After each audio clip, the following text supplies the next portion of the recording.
এক শনিবার সুমিত রায়ের খোঁজে অভিষেক বন্দ্যোপাধ্যায়ের বাড়িতে পর্যন্ত তল্লাশি চালিয়েছিল পুলিশ। আর আজ আর এক শনিবার সিআইডি জিজ্ঞাসাবাদের মুখোমুখি অভিষেক বন্দ্যোপাধ্যায়ের আত্মসহায়ক।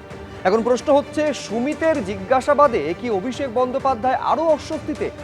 অন্যদিকে এদিনই মুখ্যমন্ত্রীর সঙ্গে সাক্ষাৎ করলেন মুর্শিদাবাদের দুই তৃণমূল ত্যাগী এনসিপিআই সাংসদ। জানিয়ে স্টুডিওয় উপস্থিত সমস্ত অতিথির কাছে আমি আসবো, কিন্তু এই মুহূর্তে যখন ঘড়ির কাঁটা 6টা পেরিয়েছে, অর্থাৎ 8 ঘন্টারও বেশি সময় হয়ে গেল ভবানী ভবনে সুমিত রায়ের জিজ্ঞাসাবাদ। শালবনীতে যে জমি দুর্নীতির মামলা, সেখানে চালাচ্ছেন সিআইডি আধিকারিকেরা। এই মুহূর্তে ছবিটা জানবো, সরাসরি সেখানে নিয়ে যাব। পার্থ প্রতিম ঘোষ আমাদের প্রতিনিধি রয়েছেন। পার্থ, কি আপডেট? দেখো, 8 ঘন্টা পেরিয়ে গেছে সুমিত রায়কে শালবনীর যে মামলা, সেই মামলায় জিজ্ঞাসাবাদ শেষ হয়ে গেছে। সরাসরি আমি ভবানী ভবনের ভেতরের ছবিটা আমার সহকর্মী সন্দীপকে দেখাতে বলবো, এবং যে কোনো মুহূর্তে সুমিত রায় শালবনীর মামলায় বেরোতে পারেন তেমনটাই কিন্তু আমি জানতে পারছি। তবে এই মুহূর্তে দেখাবো ভবানী ভবনে আজকে সকাল 10টার সময় অভিষেক বন্দ্যোপাধ্যায়ের আত্মসহায়ক সুমিত রায় তিনি যখন এসে পৌঁছান, এবং 9টা 54 নাগাদ, এবং তারপরে এই শালবনীর যে মামলা, সেই মামলার সেই জিজ্ঞাসাবাদ শুরু করে তদন্তকারী আধিকারিকরা, সিআইডি আধিকারিকরা 4 তলায়। সুমিত রায়কে সকাল 10টা থেকে জিজ্ঞাসাবাদের জন্য একজন আইপিএস পদমর্যাদার অফিসারের নেতৃত্বে একটা টিম থাকে। সেই টিমের আধিকারিকরা সুমিত রায়কে জিজ্ঞাসাবাদ করেন। মূলত যে বিষয় সেটা হচ্ছে, এই যে সুমিত রায়কে নামটা যেটা উঠে এসছে, সেটা কিভাবে উঠে এলো, সেটা হচ্ছে সুজয় হাজরা, তৃণমূলের মেদিনীপুরের প্রাক্তন তৃণমূল বিধায়ক, তাকে গ্রেপ্তার করা হয়েছিল তুমি জানো জমি জালিয়াতি মামলায়। সেই মামলায় উঠে আসে সেই টাকা যখন এসে পৌঁছচ্ছে সুজয় হাজরার কাছে, সেই টাকা হচ্ছে সুজয় হাজরা থেকে সুমিত রায়ের কাছে পৌঁছে যাচ্ছে। এই যে লাইন অফ রুটটা কী রয়েছে, সেই বিষয়ে ইতিমধ্যেই পুলিশের কাছে স্পষ্ট হয়, এবং সেখান থেকে হচ্ছে এই টাকা সুমিতের থেকে কোথায় গেছে, এইরকম অনেকগুলো বিষয় ইতিমধ্যেই পুলিশের তদন্তে সেটা কিন্তু উঠে এসেছে, এবং যার জন্য সুমিত রায়ের বিরুদ্ধে জামিন অযোগ্য গ্রেপ্তারি পরোয়ানা, সুমিত রায়ের বিরুদ্ধে হচ্ছে ইতিমধ্যেই হচ্ছে লুক আউট সার্কুলার, সেটাও কিন্তু জারি হয়েছে। এখন দেখাবো যে ছবিটা, সেটা হচ্ছে কিছুক্ষণের মধ্যে, যেমনটা বলছিলাম, সুমিত রায়কে জিজ্ঞাসাবাদ সেটা হচ্ছে শেষ হয়ে গেছে, এবং কিছুক্ষণের মধ্যে সুমিত রায় বেরোতে পারেন, আমরা তেমনটাই জানতে পারছি ভবানী ভবন সূত্রে।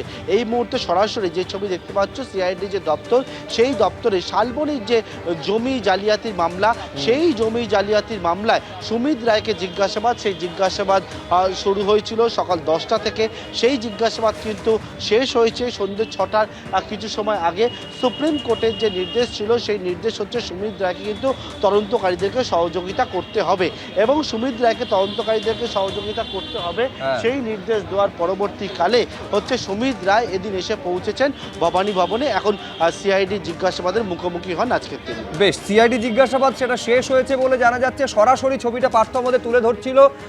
দেখতে পাচ্ছেন যে পুলিশের গাড়ি কিন্তু বেরোচ্ছে, এবং যে মুহূর্তে সুমিত রায় বেরোবেন আমরা সরাসরি সেই ছবি আপনাদের সামনে রাখবো। তার আগে এই শালবনী জমি দুর্নীতির মামলায় কিভাবে সুমিত রায়ের নাম জড়িয়ে পড়লো, কিভাবে সুমিতের বিরুদ্ধে কি অভিযোগ, এবং আজকের এই জিজ্ঞাসাবাদ পর্ব নিয়ে কিভাবে রাজনৈতিক চাপানুতর একেবারে তুঙ্গে পৌঁছেছে, এই প্রতিবেদনে রাখবো আপনাদের সামনে। দেখুন,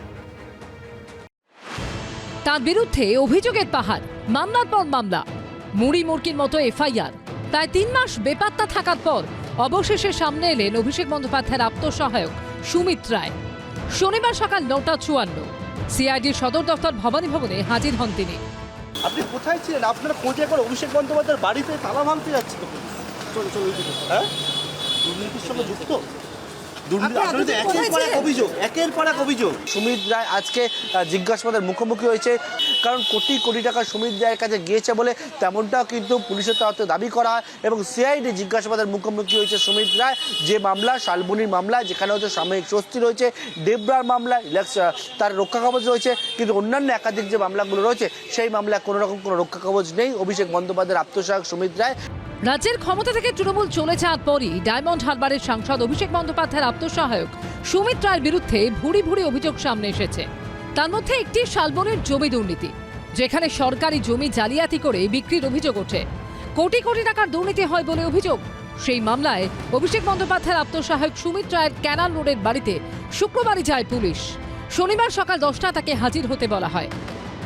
যারা এতদিন ধরে পালিয়ে বেড়াচ্ছিল, যারা বলছিলেন যে আমরা দেখা দেব না, বিভিন্ন সময় বিভিন্ন রকম অজুহাত খাড়া করছিলেন একের পর এক, তারা আজকে বুঝতে পারছেন যে তাদেরকে আসতেই হবে।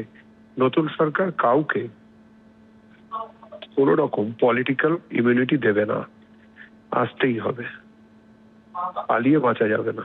এটা সম্পূর্ণ তাদের বিষয়, কনসার্ন ব্যক্তির বিষয়। এ ব্যাপারে কোনো মন্তব্য করব না। আমি দলের মুখপাত্র, আমি অন্য কোনো ব্যক্তির মুখপাত্র নই, এবং যিনি রাজনৈতিক কোনো আমাদের পদাধিকারী নন, তাদের সেসব ব্যাপারে আমি কোনো মন্তব্য করব না। তদন্তে আজকে যিনি গেছেন, আইনের যা প্রসেস, সুপ্রিম কোর্ট যা বলেছে, এগুলোর সঙ্গে তৃণমূল এবং এই রাজনীতির কোনো সম্পর্ক নেই, ফলে এ বিষয়ে কোনো কথা বলছি না। শালবনী মামলায় বেশ কিছুদিন ধরেই সুমিত রায়ের খোঁজে হন্যে হয়ে ঘুরছিলেন রাজ্য পুলিশের গোয়েন্দারা।